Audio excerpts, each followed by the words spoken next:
Did you ever play the memory game?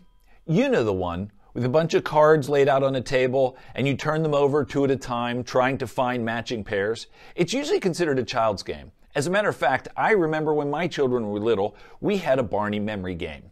And all you did was try to find cards with matching pictures of the characters from the Barney show.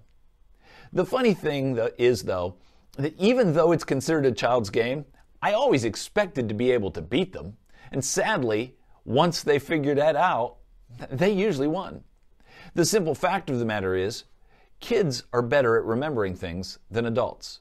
Maybe it's because they don't have nearly as much stuff cluttering their brains. Maybe it's because they're not dealing with big life issues. Maybe it's because, I can't remember the other reason.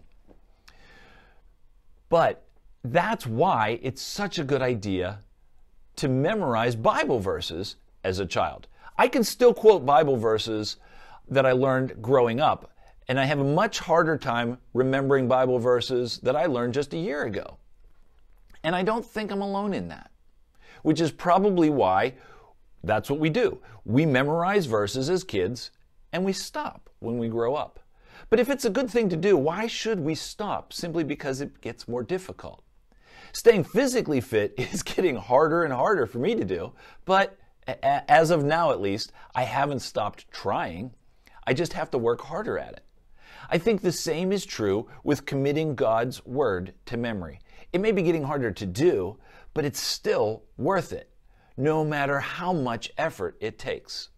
Last week, I ended my midweek video by suggesting that there were a couple of things that we could all do that would be good New Year's resolutions. Today, I'm going to go and give you another thing to consider this year: learning Bible verses. May I suggest a very simple one to get started? The psalmist writes, "I have hidden your word in my heart, that I might not sin against you." It's Psalm 119, verse 11. Set a goal to memorize a verse every week, or a verse every other week, or a verse every month. Two things.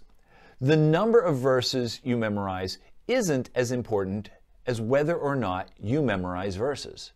And don't give up just because it's hard. Recognize that it's worth the effort.